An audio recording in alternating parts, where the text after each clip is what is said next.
ontem, até vi várias salvas de palmas desde o início desta conferência, normalmente no fim das apresentações, ou quando um orador termina a sua alocução. Ontem a primeira salva de palmas, pelo menos que eu desse conta, que interrompeu um orador foi quando Luís Ribeiro disse para que é que nós precisamos de uma moeda única. E talvez isto seja sintomático sobre a desacralização da pergunta que fazemos agora e que é se deve Portugal ficar no euro. E a proposta que eu vou fazer é que nem sequer discutamos aqui se devíamos ter entrado ou não. Como dizia ontem Rui Tavares no Twitter, discutir se devíamos ter entrado no euro é como discutir se devíamos estar em 2013. Ia propor que passássemos dessa pergunta e avançássemos para o devemos ficar ou devemos sair. E a resposta é muito fácil, porque só tem 3 letras, ou é sim ou é não.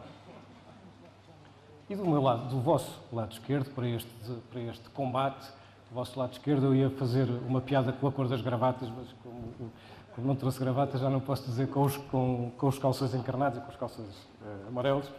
Mas ao vosso lado esquerdo está quem, sabemos nós, João Ferreira do Amaral, economista do ISEG, sabemos que acha que Portugal não deve ficar no euro. E à vossa direita, José Pena do Amaral, que é economista e administrador do BPI, que concorda provavelmente com aquilo que foi dito no painel imediatamente anterior, que isso seria um desastre, enfim, considera que Portugal deve ficar no euro. E, portanto, eu vou começar pelo não. E vou pedir-lhe que faça uma explicação daquilo que acabou de ser explicado como um desastre. Muito obrigado. Em primeiro lugar, agradecer o convite que me foi feito neste excelente debate e fundamental debate sobre Portugal europeu. De facto, na sessão anterior também foi muito interessante, principalmente porque sonhou bastante alto. Eu penso que talvez seja a altura de forma menos interessante, apesar de tudo, dar uma visão um pouco mais terra a terra daquilo que são as realidades. O Zé Manuel Félix Ribeiro concitou e bem um aplauso ontem. Eu vou compensar, concitando a subi-los provavelmente, mas vou dar a minha posição. De facto, penso que Portugal deve sair do euro. E deve sair do euro por uma razão básica. É porque entendo que não tem viabilidade enquanto país dentro do euro. Vou dizer porquê, do meu ponto de vista, mas antes gostaria também de assinalar o seguinte. Não creio que a saída de um país do euro, principalmente se forem condições definidas e com justificação que toda a gente considera plausível, não creio que seja o fim da União Europeia. Porque se a saída de um país da União Europeia não é o fim da União Europeia, não sei porque é que a saída de um país do euro teria que ser, a não ser que fosse a Alemanha, por hipótese, teria que ser o fim da União Europeia. Também não creio que se possa invocar dizer que ganhar instrumentos como a emissão monetária e a taxa de câmbio, a utilização da taxa de câmbio, não tenha efeitos nenhuns na competitividade. Não se pode argumentar, por um lado, que a Alemanha teria muito a perder com a saída do euro, que a sua moeda se valorizaria, perdia competitividade, e ao mesmo tempo dizer que uma desvalorização cambial não tem efeitos nenhum sobre competitividade. Portanto, tem que ser coerente na aproximação que se utiliza, e a minha aproximação tem a ver com o facto de considerar que são instrumentos importantes da viabilização de uma pequena economia aberta, sem restrições ao comércio, a emissão monetária e, portanto, a possibilidade de utilizar a desvalorização cambial ou a apreciação cambial, se for o caso disso. A verdade é que países da Europa, fora da zona euro, têm utilizado. Sejam menos inteligentes que os outros. Não só países do leste europeu, como a própria Suécia, por exemplo, ainda há 5 anos atrás não se coibiu de deixar de desvalorizar a sua moeda em relação ao euro, o próprio Reino Unido e por aí fora. Portanto, penso que para o debate ter interesse, não convém negar coisas que a experiência demonstra serem verdadeiras. Mas vamos ao porquê é que eu considero que Portugal não tem viabilidade dentro do euro. Não tem viabilidade dentro do euro porque não tem capacidade, não terá capacidade para resolver os seus problemas estruturais. São problemas que, a não ser resolvidos, podem pôr em causa a viabilidade de Portugal enquanto país. Eu não sou federalista, não me interessa que Portugal seja uma região de uma Europa, interessa-me que Portugal seja um país, com um Estado reconhecido na comunidade internacional. Admito que haja quem tenha outra visão, mas com esses não vale muito a pena argumentar, porque são finalidades diversas. Eu considero que Portugal deve manter-se como um Estado reconhecido na comunidade internacional e, portanto, não pode ser um Mississippi no Nebraska. E, por consequência, comparações com os Estados Unidos não impressionam nada, porque não é isso o meu modelo. Admito que seja, por exemplo, não ponho isso em causa. É legítimo que alguém queira ter da União um modelo dos Estados Unidos. Eu não tenho e, portanto, o meu pressuposto está que Portugal deve continuar a ser um país reconhecido na comunidade internacional e, como tal, não ser uma mera região de um espaço europeu soberano, porque a minha visão da União Europeia não é um Estado soberano, é uma organização de Estados soberanos. Os problemas estruturais que eu entendo que não têm solução dentro do euro e que podem pôr em causa a viabilidade do país são basicamente três. Em primeiro lugar, a destruição da estrutura produtiva. De facto, a nossa estrutura produtiva distorceu-se fortemente e gradualmente nos últimos 15, ainda antes da criação do euro, nos últimos 15, 20 anos a esta parte. Isso teve a ver muito com a convergência nominal que foi necessário naturalmente seguir para podermos entrar no euro, que implicou, a partir de certa altura, passados os primeiros anos, uma manutenção do escudo em valores relativamente altos para a nossa estrutura produtiva, e depois com a adesão ao euro e a valorização que o euro foi assumindo depois de uma fase de instabilidade e de depreciação, foi assumindo basicamente em relação ao dólar, que é a moeda que mais interessa aqui. Ora bem, do meu ponto de vista, esta estrutura produtiva distorcida não foi por acaso. Ela traduz numa redução muito rápida e muito drástica do peso da produção de bens transacionáveis no total da produção nacional, e eu atribuo esse efeito estrutural à adoção de uma moeda excessivamente forte.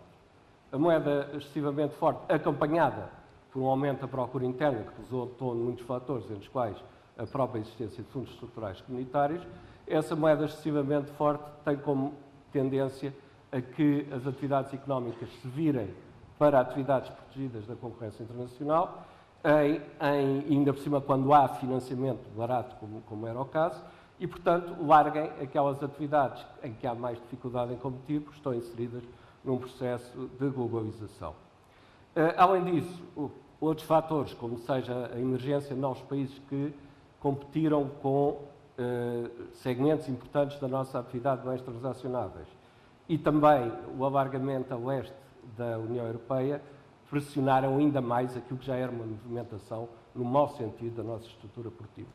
Portanto, temos uma estrutura produtiva muito distorcida, em que o peso, basicamente, da agricultura, da indústria e de serviços transacionáveis, o turismo e outros, há crescentemente serviços transacionáveis, é, apesar de tudo, muito pequena para aquilo que é o normal e salutar peso de uma estrutura produtiva de um país e também diminuta face ao enorme endividamento externo que nós temos. Portanto, é preciso voltar a endireitar esta estrutura produtiva. Mas endireitar esta estrutura produtiva implica incentivos para que haja investimento em bens transacionáveis. E, de facto, a pertença a uma zona de moeda forte é sempre um desincentivo a investimentos em bens transacionáveis.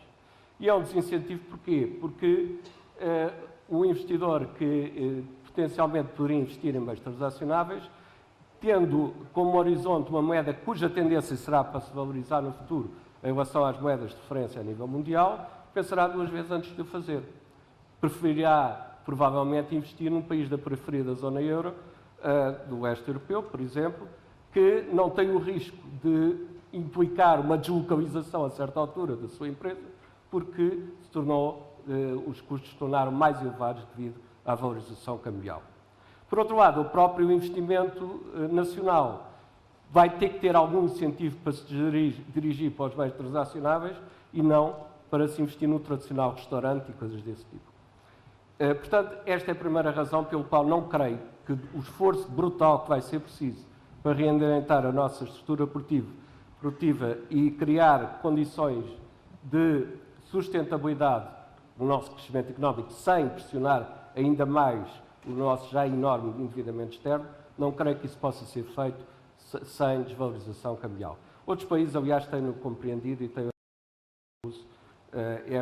esta estratégia. O segundo problema estrutural é o problema demográfico. E o problema demográfico, do meu ponto de vista, é gravíssimo. Porque, de facto, a nossa população já é, a partir de uma população envelhecida, tem das mais baixas taxas de natalidade a nível mundial e, além disso, vai sofrendo uma sangria cada vez maior, em particular de jovens, e alguns não tão jovens, para o exterior. Porquê? Porque não há crescimento económico suficiente em Portugal para criar empregos e para permitir que essas pessoas fiquem em Portugal. Ora, o ritmo que isso possa estar a ceder, de acordo com os dados, e para sempre bastante pouco rigorosos sobre a imigração, nós temos uma situação semelhante àquela que se deu nos anos 60 em Portugal, com imigrações da ordem dos 100 mil pessoas anuais, por volta disso, e que nos anos 60 se sustentou porque a nossa população era jovem. Era jovem e aguentou bem esse impacto da imigração, a qual teve, por outro lado, efeitos benéficos em termos de remessas dos imigrantes. Mas hoje a população não é jovem.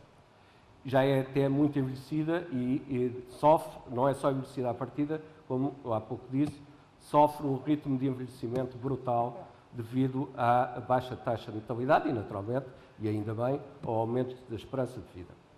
Portanto, Portugal arrisca-se a não ter sustentabilidade demográfica a certa altura. Isso será um problema que virá, em primeiro lugar, virá a tornar-se aparente na segurança social, mas depois há muitos outros aspectos que virão decorrentes disso. O terceiro aspecto está ligado ao capital humano. De facto, Portugal, talvez não se saiba muito bem isto, mas está muito mal classificado, mesmo a nível mundial, em termos de capital humano. Não é só em termos da Europa, em termos de capital do próprio mundo.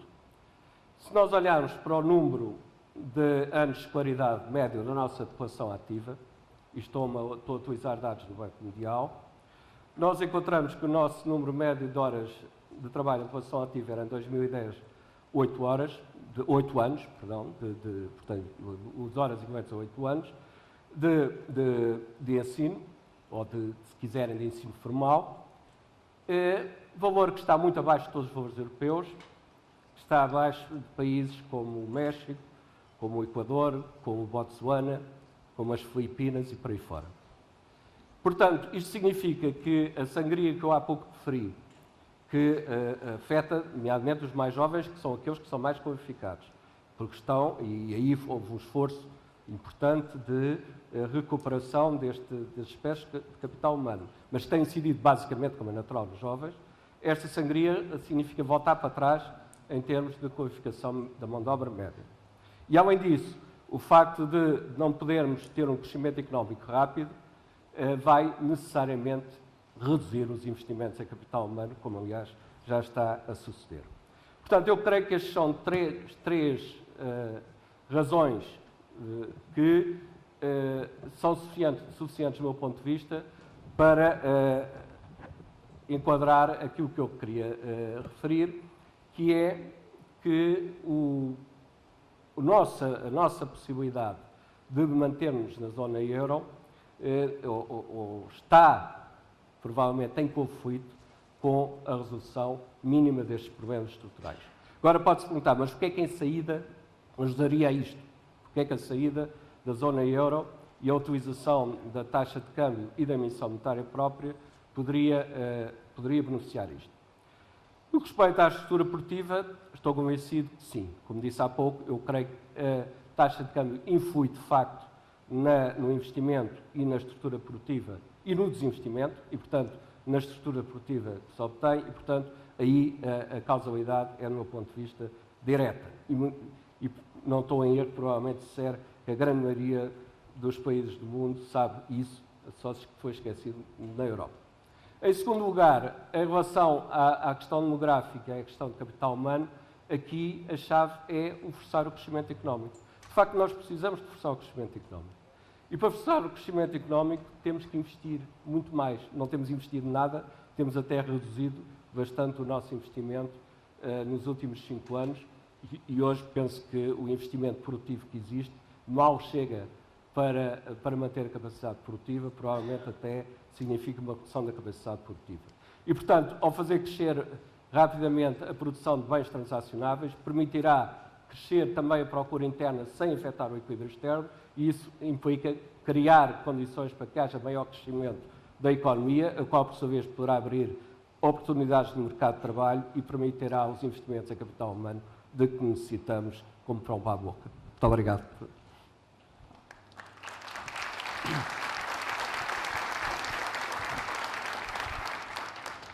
Não houve a subir. Depois do João Ferreira do Amaral arrasar o que ouvimos no painel anterior, arrase lá o João Ferreira do Amaral. Bom, o João Ferreira do Amaral começou por não explicar uma coisa fundamental, que é como é que ele executa o que propõe, ou seja, como é que ele sai do euro. Eu estava à espera que ele começasse por aí, mas eu vou também responder ao que ele acabou de dizer. O primeiro ponto é o seguinte, convém, as pessoas provavelmente sabem isto, mas acho que é interessante recordar o que é que, do ponto de vista jurídico ou institucional, está estabelecido sobre este assunto. Nós assinámos 3 tratados onde aceitamos ser membros não só da União Europeia, como do euro.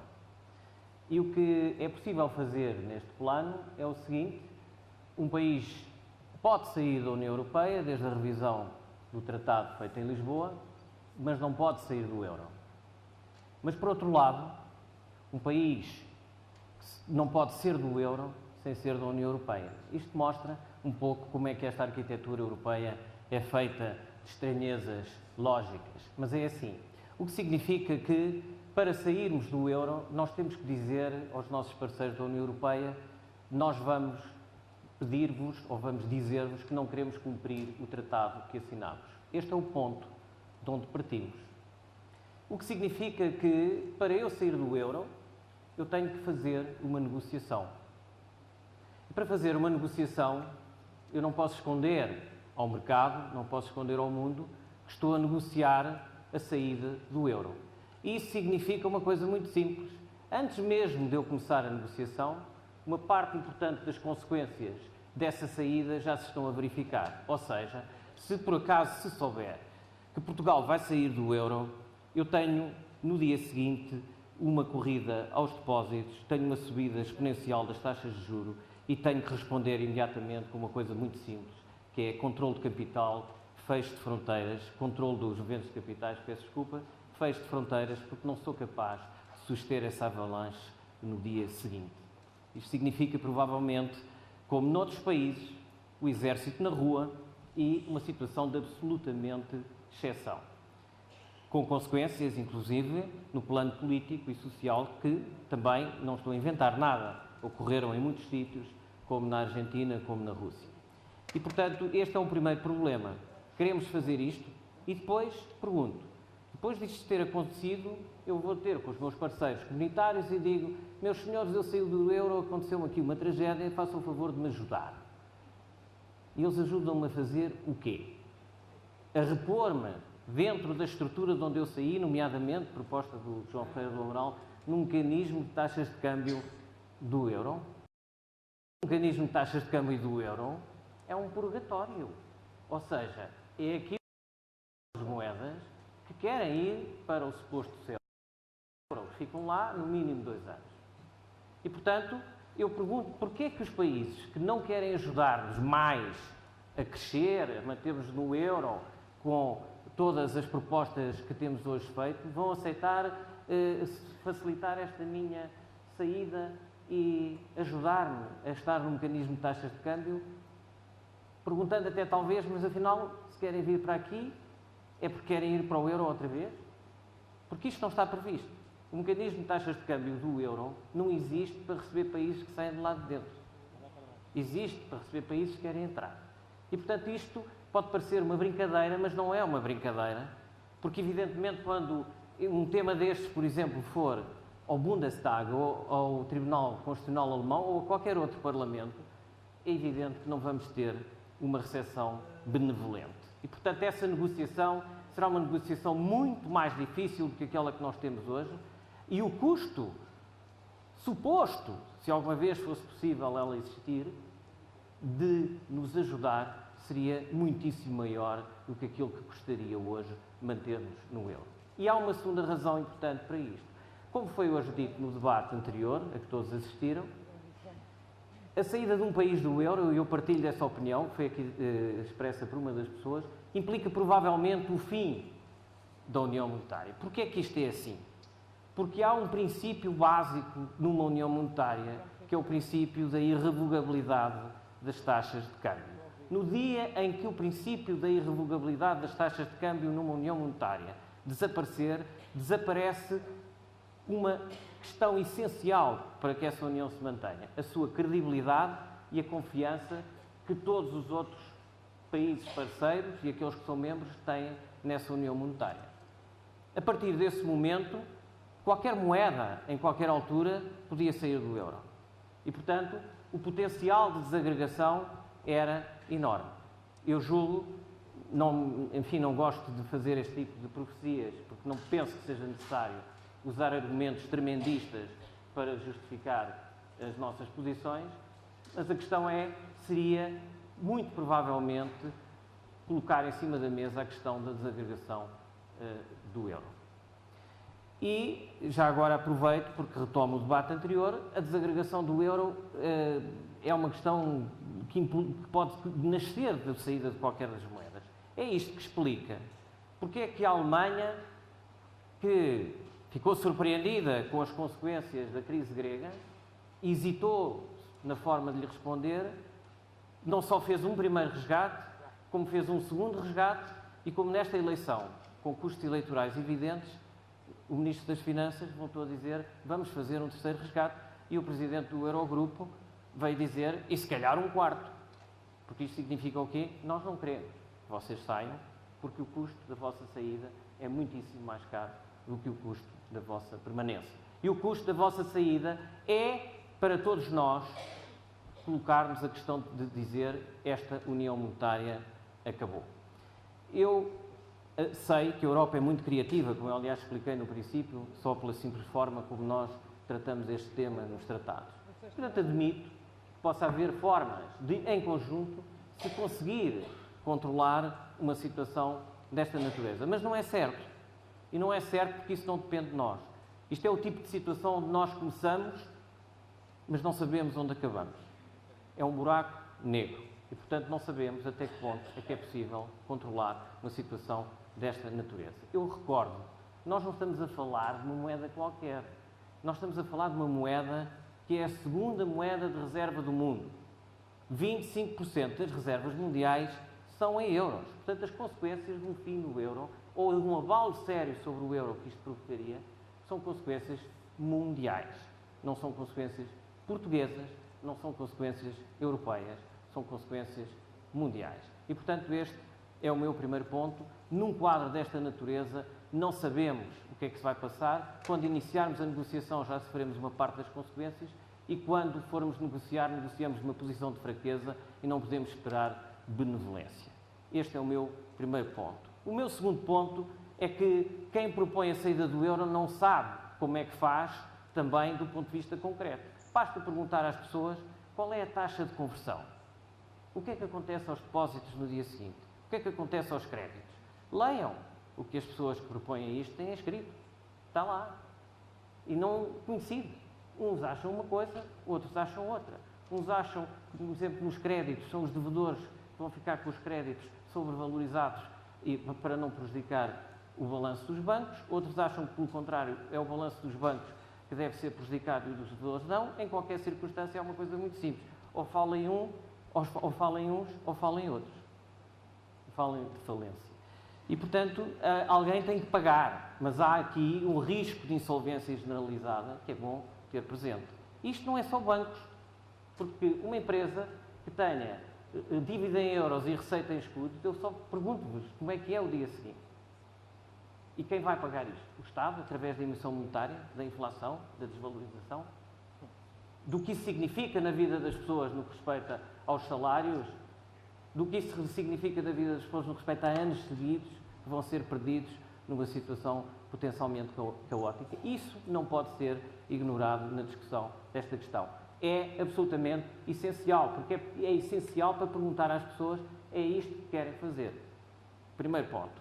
Segundo ponto, não sabemos exatamente como é que vamos planear esta saída, porque, como eu digo, a negociação não se pode fazer em liberdade. É uma negociação fortemente condicionada. Vamos dizer a taxa vamos desvalorizar 30%? Não sabemos. No dia seguinte, isso não será dito por nós. A moeda seguinte, não sei se chamará escudo, nem sequer será convertível. Não pode existir sem suporte internacional. E, portanto, nós não podemos, à partida, dizer não, eu vou tranquilamente para a banda de 15% do MTC. Eu estou a dizer isto porque o João Ferreira do Amaral escreveu um livro, e honra-lhe seja, e por isso eu posso argumentar em função dos argumentos que ele não apresentou aqui, mas apresentou no seu livro e que eu antecipo. Quero ir ao segundo ponto. Esta é a questão do poder fazer. E eu sinto-me triste se a única razão por que nós não saímos do euro é porque não podemos sair. É uma razão triste, é uma razão de derrota, uma razão de impotência. E, portanto, a razão positiva é outra. A resposta, nós vivemos um período muito difícil e vamos ter um período muito difícil pela frente. Não tenham sobre isso ilusões nenhumas. Isto não vai ser fácil, nem é claro como é que vamos conseguir negociar esta saída. Essa negociação também se vai ter que fazer, como vimos hoje de manhã. Mas, como eu digo, faz-se num quadro mais favorável. Mas agora vamos ver as questões estruturais que o João Ferreira do Amaral pôs. Eu não consigo ver nenhuma delas nascida do euro. Eu vejo-as agravadas, provavelmente, pelo euro. É verdade. Não vou cair no pecado que ele enunciou inicialmente, a desvalorização não serve para nada. Serve. É um instrumento. É um instrumento de gestão da conjuntura. Eu, se tivesse moeda agora, juntava à austeridade uma desvalorização, como fizemos em 1983, era mais fácil do que ter que fazer isto através da desvalorização interna e criar um modo de responder a esta crise que nós não tínhamos inventado até hoje. É, aceito, mas é um instrumento conjuntural. Só que a desvalorização em Portugal não foi só um instrumento conjuntural. Foi uma espécie de droga que nós fomos tomando em doses homeopáticas a partir de certa altura, mas entre 78 e aproximadamente o princípio da década de 90 estivemos sempre desvalorizados. E isso, meus amigos, não nos impediu, em 1983, de fazer um default histórico. Nós tivemos e temos o recorde na OCDE do desequilíbrio externo da balança de transações correntes em relação ao PIB. 14%. 13,8%, espero que permitam o arredondamento. E, portanto, eu digo assim, mas então, afinal, eu não tinha autonomia monetária? E não tinha desvalorização? E fiz na mesma aquele default? Fiz na mesma a bancarrota? Porquê? Porque os problemas estruturais que estão aqui a ser postos já cá estão. Porque a economia portuguesa não corrigiu a capacidade de responder a esses problemas estruturais. A questão da demografia, vejam os estudos da professora Maria João Valente Rosa. Nós temos a pirâmide etária a envelhecer na base e no topo desde 1970. Nunca, por exemplo, também, a estrutura, a parte dos bens transacionáveis, ou seja, dos setores primário e secundário no produto, a soma desses dois setores, vem caindo desde antes do 25 de Abril. E, portanto, não é por causa do euro que isto aconteceu. Nós, aliás, podíamos olhar para os ciclos da economia portuguesa desde os anos 60 e ver como eles coincidem com a deterioração dos termos de troca. Ou seja, a relação entre os preços médios da exportação e da importação. 25 de Abril. Fim de um ciclo, moeda estável, economia a crescer, tranquilo. E a gente diz, isto foi a revolução. É que aconteceu uma pequena coisa. Além da revolução, o preço do petróleo quadruplicou. O impacto disso na nossa balança externa é brutal. E isso deteriorou os termos de troca em 20% logo nesse ano e a seguir apanhámos o segundo choque do petróleo em 79. E o impacto que... Foi isso que nos levou ao FMI da primeira vez e que nos levou ao FMI da segunda vez. Segundo ciclo, 1986. E nós vamos dizer, isso foi a adesão à CE. E foi. Mas, ao mesmo tempo, foi o contra-choque do petróleo. O petróleo que tinha quadriplicado, o petróleo de repente desceu para 15 dólares por barril. Nós recuperarmos em 2 anos a perda de termos de troca que tínhamos perdido a seguir à Revolução. E depois vamos para o terceiro ciclo. 2000, mais ou menos. 2000 é o euro. É o euro. Mas é também o alargamento da União Europeia. O alargamento da União Europeia pôs dentro do espaço para onde nós tínhamos entrado, que podíamos ganhar uma concorrência especial, uma capacidade especial de concorrência dentro da Europa, benefícios perante os nossos competidores externos, meteu lá dentro os países do leste europeu com condições muito melhores do que as nossas naquela altura. Isso teve muito mais impacto na estrutura produtiva portuguesa do que o euro. Não posso deixar de lembrar a frase de um embaixador alemão que nessa altura disse: o alargamento significa que pusemos Hong Kong a 80 km de Berlim. E foi de facto o que aconteceu. Mas não foi só isso. Foi também a entrada da China na Organização Internacional do Comércio. Isso teve para nós, por exemplo, um efeito muito direto no fim do acordo de multifibras, por exemplo. E isso teve um impacto muito forte na nossa indústria têxtil, que era a nossa principal indústria exportadora nessa altura. E tivemos também uma coisa que as pessoas não se lembrarão. O petróleo, no ano 2000, estava outra vez a 20 dólares por barril. Mas nós estivemos a viver com ele a 138 e andámos numa média de 100 nesta década. São 5 vezes mais. O petróleo são 14%, as importações de energia primária são 14% do PIB. Isto conta. E depois faltou uma coisa que eu gostava de fechar aqui, ainda quero dizer mais qualquer coisa no fim, que é o seguinte: então, e tudo isto muda à nossa volta, e o que é que aconteceu à política económica? Quem é que consegue dizer aqui qual foi a alteração estrutural da política económica portuguesa para nos adaptarmos ao euro? Zero. Business as usual, como se costuma dizer. Ou seja, nós sabíamos o que aquilo era, o desafio que representava, mas a economia portuguesa, a política económica portuguesa não fez qualquer ajustamento. Esperámos tranquilamente, como dizia o Félix Ribeiro, na casa de repouso, até que nos pusessem na casa de correção. Eu não quero isso. E, portanto, quero lutar para que nós possamos estar no euro com uma economia competitiva. Quero ganhar as condições de competição lá dentro. E há possibilidades de ganhar condições de competição lá dentro, como nós podemos ver pelo rácio de exportações no PIB, é o maior de sempre.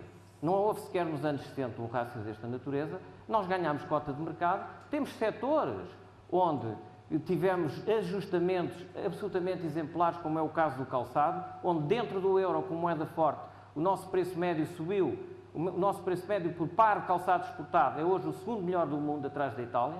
Isto foi feito pelos investidores privados, pelas empresas portuguesas, com apoio de fundos comunitários, já agora gostava de dizer, e na agricultura encontramos alguns exemplos muito importantes deste tipo, de ganhos de produtividade, de capacidade exportadora, de resposta. Eu não quero ser demagógico. Não são estas andorinhas que vão fazer sozinhas as nossas primaveras. Mas também não é matando estas andorinhas que nós possamos aspirar à primavera. E, portanto, termino aqui a minha primeira intervenção.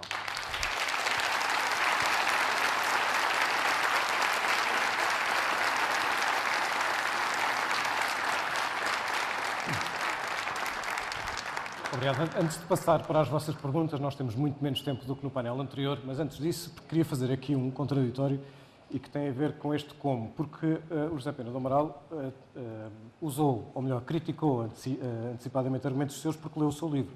Mas tendo em conta as vendas do seu livro, toda a gente aqui na sala leu, e portanto toda a gente sabe que diz que o grande risco, ou a única consequência nefasta da saída do euro, na sua opinião, é a inflação, dizendo que é mais fácil gerir uma crise de inflação do que uma crise como aquela que vivemos neste momento, e que, por outro lado, agora perdi-me, e que, por outro lado, é possível fazer uma saída ordeira da zona euro, que é um pressuposto que o José Pena do Amaral não aceita, por simplesmente. Como é que se sairia do euro? Deixe-me, para lugar, dizer que a segunda parte que o José referiu, no fundo, não tenho muito contra ela, porque, de facto, não estamos aqui a discutir se o euro é responsável isto por aqui, se é passado. Também não foi o escudo ou a valorização de escudo que teve a ver com o choque petrolífero, nem com as chegadas dos retornados, nem coisa nenhuma. A questão é que foi a desvalorização de escudo que permitiu resolver o problema. E o que me interessa é resolver o problema português, não é tanto olhar para o passado e saber quem é responsável por quê. E continuo a achar que uma economia muito endividada não deve ter uma moeda forte. Aliás, não há nenhuma economia de mercado que funcione com um grande endividamento externo e, ao mesmo tempo, uma moeda a valorizar-se em termos mundiais. Pode ser uma economia que não é de mercado, que se tiver restrições ao comércio externo, às importações, etc., mas eu não aconselharia esse tipo de coisa, tanto mais que é proibida em termos mundiais. Em relação à saída do euro, eu acho que é possível, de facto, e parece-me que a questão da credibilidade de uma união monetária nem sempre é afetada pelo facto da saída do país, ou até quando é mais que um que estão na União, se desfazer a União Monetária. O caso da Checoslováquia, e depois da separação entre a República Checa e a Eslováquia, não deu propriamente um caso... Não há outro caso, João, não há outro caso. Sim, mas é um exemplo. Mas Quer dizer que há casos. Este caso, convém dizer, e digo isto para quê? Porque este caso, digo isto porquê? Porque este caso da União Europeia, ninguém se admiraria se Portugal saísse do euro. Quer dizer, não é uma coisa que nunca os mercados tenham equacionado, nem nenhuma instituição financeira tenha equacionado. Toda a gente sabe que Portugal não tem condições para estar no euro, como a Grécia não tem. E se o futuro do país é ser como a Grécia, ter resgates ano sim, ano não, eu não quero esse futuro para o meu país. E penso que a Europa também não vai querer. Nem eu. A Grécia diminuiu 25% do seu PIB. Provavelmente, se tem saído do euro, a queda do PIB não seria tão grande, eventualmente seria da mesma hora de grandeza. Mas estaria hoje com potencialidades de crescimento que não tem neste momento. Daqui a 10 anos desceu 50% do PIB, já teve 8 resgates e continua o buraco negro introduziu lá dinheiro à Europa. Eu penso que a Europa também, a certa altura, se cansará disso. E o risco que o país corre. Porque um país não pode estar dependente da mão estendida. Não pode estar dependente de ir aos parceiros de acordarem bem dispostos ou mal dispostos. Não pode ser. Isto não é um país. Isso é um bairro de uma má cidade. Portanto, aquilo que temos de ter a noção é que os países, para pertencerem a uma organização, têm de estar bem na organização. Assinaram tratados, ok, mas toda a gente sabe, nas relações internacionais, quando um país não pode cumprir os tratados, não cumpre. Não se vai acabar com o país só porque, para manter não sei bem o quê. Portanto, a questão é saber o que é que nós queremos para o país. Exatamente. Se queremos um país falhado, um país à grega, permanentemente com a mão estendida, então temos este caminho. Se queremos um país autónomo que tenha a possibilidade de, em cooperação evidentemente com os outros, de crescer, e eu sou a favor da União Europeia enquanto tal, e ter voz através da União Europeia no mundo, então tem que estar bem na União Europeia. Manter-nos na zona euro significa 30 anos de protetorado, do meu ponto de vista. E, portanto, a questão é esta. Podemos negociar, evidentemente pode sempre negociar, em termos internacionais. É difícil a negociação? Dificílima. É difícil a saída? Dificílima. Mas ainda hoje o Stiglitz escreveu um artigo, ou melhor, é hoje publicado no Expresso, um artigo sobre a saída da Argentina, e eu penso que não há pior cenário que o da Argentina, justamente porque não houve possibilidade de fazer uma saída minimamente negociada, e a verdade é que, apesar de tudo, e eu reconheço isso, a Argentina acabou por resolver o seu problema num cenário que eu não queria reproduzir em Portugal. Mas é um cenário mais provável se continuarmos a não encarar, de facto, esta situação. É que nós vamos manter-nos na caridade da Europa permanentemente. E isso nós sabemos que não se dura sempre. A questão é esta.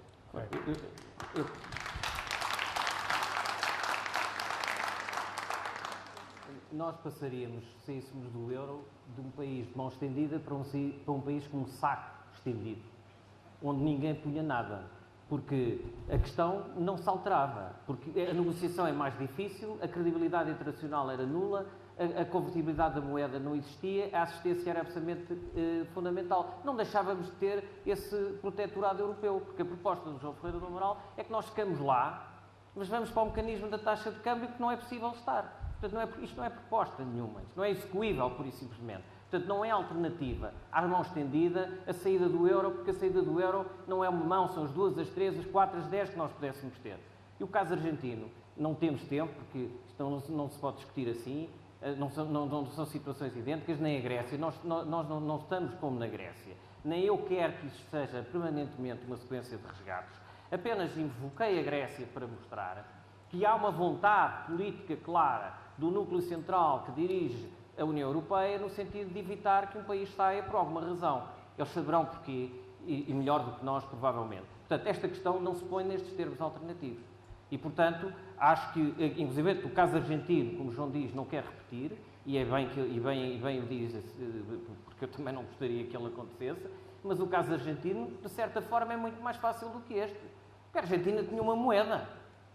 Tinha duas moedas em circulação permanente, mas tinha a sua moeda. A transição de uma para a outra, até do ponto de vista operacional, que não é uma questão menor, porque eu não sei como é que as pessoas iam fazer notas de escudo à noite, ali não sei aonde, nos arredores de Lisboa, depois traziam numas caminhonetes secretas para não saber que estavam a fazer escudos, quero dizer. Portanto, no dia seguinte nem isso tínhamos. Tínhamos provavelmente uns papéis, onde a gente dizia quanto é que aquilo valia quando fôssemos fazer as compras. Portanto, no caso argentino, que começou com uma paridade dólar-peso igual, passado uma semana já era uma paridade de $1 contra 1,40, portanto uma desvalorização de 40%, e ao fim de 6 meses era 1 para 4. Portanto, isto é assim que isto vai, porque não se sabe onde estas coisas acabam. E, portanto, eu não quero isso, não quero passar por essa experiência, não proponho essa experiência. E, adicionando àquilo que eu disse sobre a questão das nossas escolhas, das nossas políticas, eu gostava que as pessoas refletissem nisto. Nós entramos no euro com uma dívida externa que era 30% do PIB. Em 2006, antes da crise, 2007, antes da crise financeira internacional, tínhamos 60% do PIB. E agora temos o dobro. Nós, em 4, 5 anos, duplicámos a dívida externa. Porquê é que isto não se discute? Porquê é que isto aconteceu? Isto é o euro? Ou somos nós?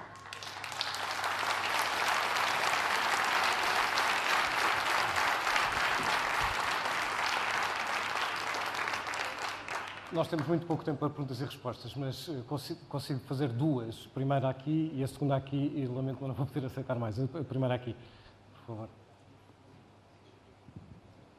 Boa tarde, meu nome é José Maria de Queiroz e eu pergunto só uma coisa ao painel. Aliás, duas coisas, mas em 30 segundos. A primeira é o seguinte: sendo que o maior ato de soberania de sempre foi a cunhagem de moeda, qual é a relevância de um governo que não consegue ter qualquer controle sobre a moeda? Segundo, se não será esse o caso do decréscimo permanente da qualidade pessoal política que temos? Mais nada. Muito obrigado. A segunda pergunta... desculpa, tem razão. Boa tarde, o meu nome é Pedro Borges, sou um grande admirador do professor João Ferreira do Arnal e queria dizer uma coisa. Eu penso que nos mídias partem sempre do princípio que quem nos vai ajudar numa eventual saída do euro tem que ser necessariamente a Europa. Eu acho que a Europa jamais nos vai ajudar por todas as razões e mais uma. Nós somos membros fundadores do FMI, porque não, o FMI, que não é um organismo europeu, nos ajude num período de transição. O FMI, embora toda a carga negativa que tem, foi formado no pós-Segunda Guerra Mundial exatamente para evitar que os povos entrassem num default e assim houvesse guerras. Foi esse, de facto, a fundação do FMI. Segundo, se de facto precisamos de parceiros europeus fortes para sair do euro, porque é que nós não mudamos de companhia e em vez de andarmos atrás da Alemanha, não nos juntamos à Inglaterra e podemos fazer essa saída do euro, que eu estou muito certo e eles gostariam muito. Muito obrigado, boa tarde. Muito obrigado. Vou começar por aqui pela questão da... Eu julgo que foi o Barão de Rothschild que disse que quem manda no país é quem cunha moeda e quem cunha moeda sou eu. Que no fundo é a primeira pergunta, não é? Qual é a relevância fiz essa experiência, não posso dizer como é que me sentiria nesse caso, mas posso dizer-lhe uma coisa. O ato de participar na moeda única é um ato de soberania, legitimado democraticamente. Podíamos aqui discutir se da melhor forma ou não, mas foi. E, portanto, esse é um ato do Parlamento português, que é onde reside a soberania nacional. Portanto, essa questão não se coloca. Mas, além disso, aquilo que foi aqui proposto foi que não foi que tivéssemos uma moeda nesse plano, cunho a moeda e sou dono dela. Não, é entrar com um mecanismo de taxa de câmbio e dizer aos outros, ajudem-me a que a minha moeda exista. Se isso é um ato de soberania, vou ali e já vem. Sobre esta questão que este senhor colocou, eu gostava de dizer, é absolutamente indispensável a intervenção do FMI. Isso não tenha dúvidas nenhumas. No dia em que sair, o FMI está cá. Mas não vem dizer, fizeram muito bem. Vem dizer, meus amigos, Vamos lá ver como é que a gente trata disto. Portanto, isso não anula nada do que eu disse, porque a situação é a mesma, só que o ajudante é outro. E a Inglaterra pode ter a certeza de uma coisa, não porá aqui, no caso deles, um pence para ajudar o euro, a saída portuguesa do euro. Tem muita pena, mas isso é totalmente impossível e irrealista.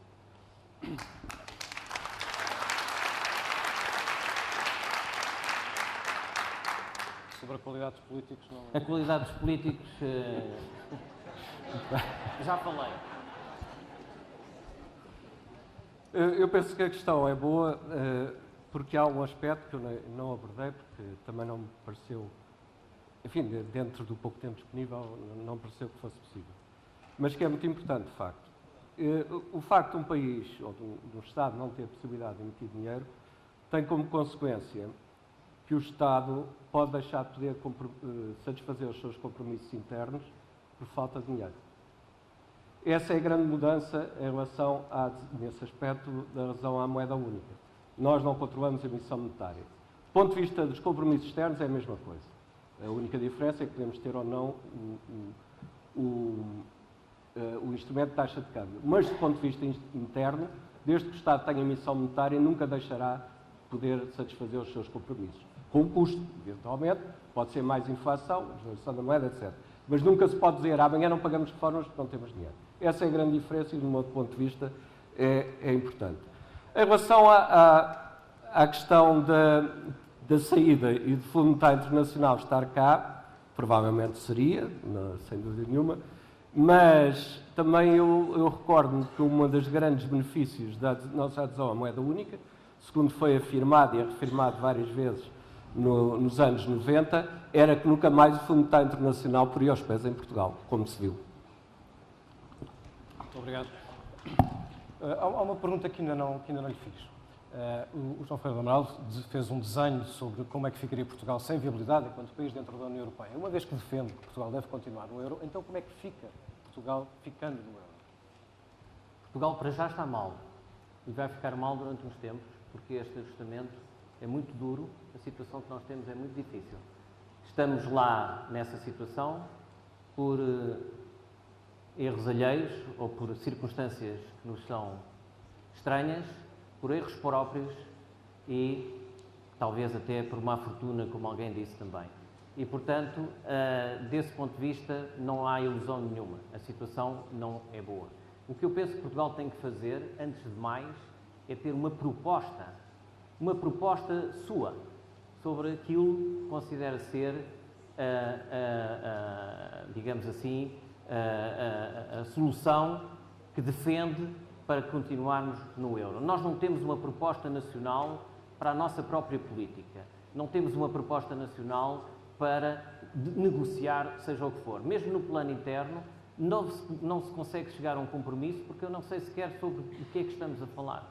Não há, do ponto de vista das plataformas políticas, nenhuma proposta estruturada dizendo o nosso caminho deve ser este, os nossos meios são estes, as nossas possibilidades são estas e os nossos compromissos são aqueles. Isto é, para mim, absolutamente essencial, é a crítica mais importante que faço à atuação do Governo atual e acho que sem essa proposta, sem esse esforço, nós não teremos condições para fazer uma negociação que temos que fazer para podermos resolver este problema de uma maneira mais satisfatória. Muito obrigado. Bom, Como é que vai ficar Portugal? Portugal vai ficar numa situação que, a meu ver, não tem saída. Eu até estaria de acordo com uma negociação daquele que o José referiu. O problema é que voltamos à mesma. Então, se essa negociação não tiver resultados, imediatamente a desconfiança. Se a gente diz para ficarmos no euro precisamos disso e depois não nos dão aquilo que nós precisamos, no dia seguinte a desconfiança sobre a economia portuguesa aumentará em flecha. Eu penso que Portugal não tem solução dentro da zona euro, portanto o que é que ficará? Ficará, numa melhor das hipóteses, num crescimento muito baixo, o mais provável numa recessão durante vários anos, com um desemprego que atingirá níveis que poderão levar à ruptura social. E há uma coisa que eu gostaria de falar em relação às exportações, já agora, porque parece-me que estamos um bocadinho a sobreavaliar o crescimento das exportações nomeadamente quando se põe as exportações em percentagem do PIB. Uma boa parte do aumento das exportações em percentagem do PIB vem da queda do PIB e não do aumento das exportações. As exportações aumentaram, é verdade, aumentaram bem em 2010, recuperando o que tinham, 2011, recuperando um pouco o que tinham perdido em 2009. Em 2012, aumentaram também em grande parte já devido ao aumento dos combustíveis, da exportação de não combustíveis, e este ano o aumento, se retirarmos a evolução dos combustíveis, é praticamente zero.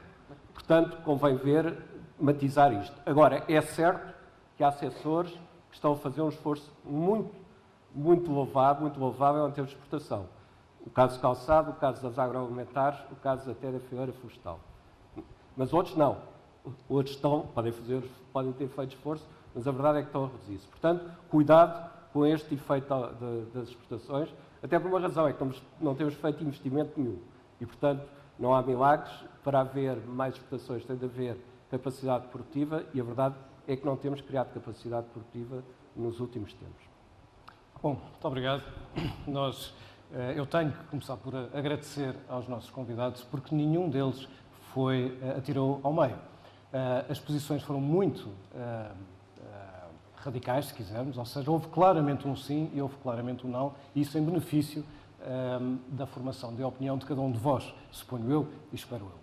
E, de facto, neste não e neste sim, sobre se Portugal deve ficar no euro ou sair do euro, João Ferreira do Amaral disse que, basicamente, Portugal não pode ficar no euro porque não tem viabilidade como país dentro da zona euro. E isso não seria o fim da União Europeia, pelo contrário, Portugal recuperaria a autonomia na emissão monetária, o que seria a única forma de evitar a destruição da estrutura produtiva que decorre de termos uma moeda excessivamente forte para a economia que somos, que tem incentivado o investimento em setores protegidos sem alterar a estrutura produtiva para os chamados bens transacionáveis, além dos argumentos demográficos, e da falta de capital humano. Do outro lado ouvimos a catástrofe.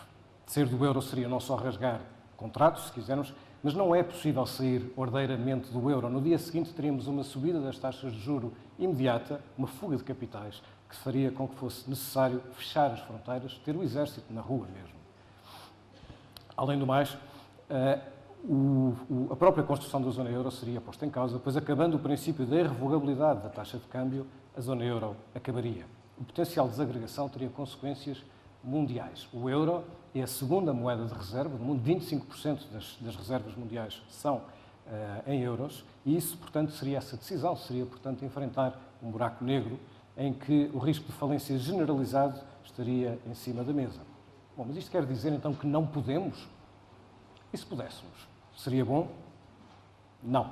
O que ouvimos foi que já tivemos a ferramenta da desvalorização cambial e isso não foi mais do que uma droga, do que evitou, ou fez de conta, ou permitiu-nos esconder os problemas estruturais que tínhamos na economia. Foi com desvalorização, com a possibilidade de desvalorização, que ainda assim nós chegamos à necessidade de recurso nos anos 80, final dos anos 70, início dos anos 80, da intervenção externa, até porque houve fatores exógenos, tais como as crises do choque petrolífero. E então é melhor ganhar condições de concorrência dentro da zona euro, e isso já acontece, como se vê pela subida e afirmação das exportações das empresas portuguesas. É assim? Não. João Ferreira do Amaral considera que não e que, pelo contrário, a taxa de câmbio é a ferramenta que nós precisamos para ganhar competitividade externa e forçar um crescimento económico que não podemos dispensar. De outra forma, vamos manter-nos na caridade da Europa. Eu, no princípio do debate,